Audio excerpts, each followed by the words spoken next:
বিসমিল্লাহির রহমানির রহিম। হে সমস্ত জগতবাসী, আশা করছি সকলেই ভালো আছে। আজ আমি আয়েশা চিস্তি আপনাদের সামনে উপস্থিত হইলাম আমাদের বিশ্ব আধ্যাত্মিক জ্ঞান সঞ্চার দরবার শরীফ হইতে যে আলোচনাটি করব আমার পিতা শামীম আলী চিস্তির গ্রন্থ হতে। সেই গ্রন্থটির নাম হলো শরীয়তের পেট থেকে হাকিকত ও মারিফতকে উদ্ধার। হে সমস্ত জগতবাসী, আজকের আলোচনাটি যদি শুনেন মন দিয়ে, তাহলে আপনাদের এবং আমাদের সকলের ধর্মের গ্লানি কমে যাবে। হিন্দু, বৌদ্ধ, খ্রিস্টান, ইহুদি, নাসরা, আমি তো মুসলমান, এই নিয়ে কিছু তত্ত্ব আলোচনা। হিন্দু, বৌদ্ধ, খ্রিস্টান, ইহুদি, নাসরা, আমি তো মুসলমান। সকল সত্য ধর্মে দৃষ্টি দিলে দেখিতে পাই সকলেই তো ইনসান। যেমন আমরা মুসলমান যারা হইয়াছি লা ইলাহা ইল্লাল্লাহু মুহাম্মাদুর রাসূলুল্লাহ, অর্থাৎ নাই কোনো মাবুদ আল্লাহ ব্যতীত, মুহাম্মদ সাল্লাল্লাহু আলাইহি ওয়াসাল্লাম আল্লাহর প্রেরিত বান্দা ও রাসূল। হিন্দু ধর্মে সাংস্কৃত ভাষায় বলা হয় এক ঈশ্বর দ্বিতীয় নাস্তি, এক বিবাদী দ্বিতীয়ান, ওম বিষ্ণু নারায়ণান, অর্থাৎ এক ঈশ্বর ছাড়া দ্বিতীয় কোনো ঈশ্বর নাই। ঈশ্বরের স্বরূপ ঈশ্বর ভগবান শ্রীকৃষ্ণ। খ্রিস্টান ধর্মে যাহারা আছেন ঈসা নবীকে মেনেছে, ঠিক যেভাবে মুসলমান হইয়াছে কালেমা পাঠ করিয়া, ঠিক ঈসা নবীর উপরেও একইভাবে ঈমান আনিয়াছে। কিন্তু যেখানে মুহাম্মদ রাসূল পাঠ করা হইত, সেখানে ঈসা রহুল্লাহ পাঠ করা হয়। ইহুদি ধর্মের নেতা মুসা নবী ছিলেন, মুসা নবীর কালেমা ও একই রকম ছিল।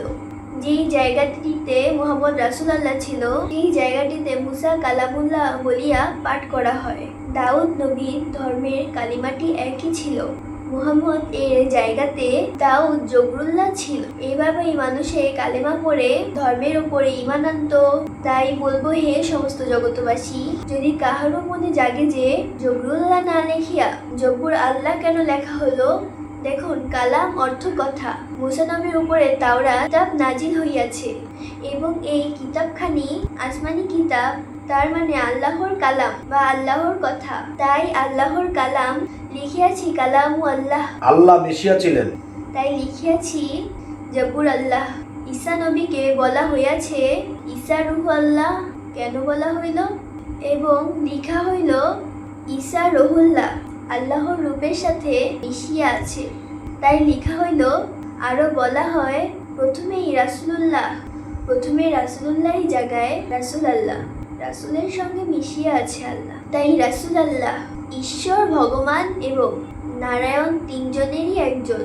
শ্রীকৃষ্ণ ভগবান বলা হয়। পৃথিবীতে শ্রীকৃষ্ণর সাথে ঈশ্বর এক হয়ে আছে বলেই শ্রীকৃষ্ণ ভগবান বলা হইয়া থাকে। বৌদ্ধ ধর্মের একই ঘটনা, একই রকম কাহিনী। সকল ধর্মের যদি সত্য কিছু থাকে, আমরা অবশ্যই তা বুঝব, নিব। আমরা সকল সত্য ধর্মে থাকিয়া বিভিন্ন নামে স্রষ্টাকেই ডাকিয়াছি, কিন্তু নাম বহু, মূলে স্রষ্টা তো একজনই, সকলে একজনকেই ডাকি।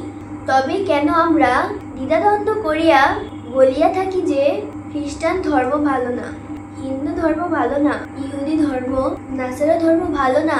আমরা যাহারা বুঝিয়া গিয়াছি, কখনো আমাদের দ্বারা আর কোনোদিন দ্বন্দ্ব হবে না। যাহারা বুঝে না, তাহারাই দ্বন্দ্বের দড়িয়া টানছে।